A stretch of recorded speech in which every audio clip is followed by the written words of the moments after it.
మన మందిరంలో మీ అంత మంచోళ్ళు ఎవరైనా ఉంటారా? లేదు బ్రదర్, మరణించే లోపట దేవుడు నాకు ఇచ్చిన సంచిని ఖాళీ చేసి వెళ్దాం అనుకుంటున్నాను అన్న వారు చూపిస్తారా? నిజమే నిజమే.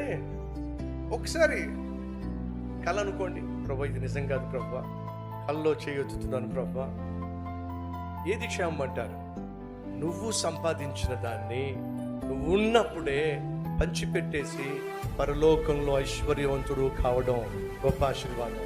పరలోకంలో నువ్వు దీన స్థితిలో ఉండి నీ సంపాదన అంతా కూడా కొడుకులకో కూతురుకో వాళ్లకో వీళ్లకో అప్పగించేసి ఆ తర్వాత వాళ్ళు ఆస్తి కోసం కొట్టుకు చస్తూ ఉంటే పరలోకంలో చూసి ఏం చేస్తావు? అయ్యయ్యో, అది కాస్త దేవునికి ఇచ్చేస్తే ఎంత బాగుంది, దేవుని సేవకి ఇచ్చేస్తే ఎంత బాగుంది, సువార్త వ్యాప్తికి ఇచ్చేస్తే ఎంత బాగుంది. కనీసం కొన్ని ఆత్మలను రక్షించబడేది. కొడుకు కొడుకు కూతురు కూతురు అని చెప్పేసి వాళ్ళ కోసం విడిచిపెట్టి వస్తే వాళ్ళు ఈరోజు కొట్టుకు చస్తున్నారు, కోట్టుల్లో కొట్టుకు చస్తున్నారు.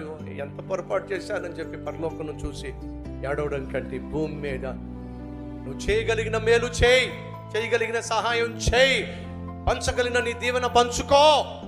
పచ్చి మంచినీళ్ళు ఇచ్చినా సరే ప్రభు పేరట అది తిరిగి నీకు వస్తుంది.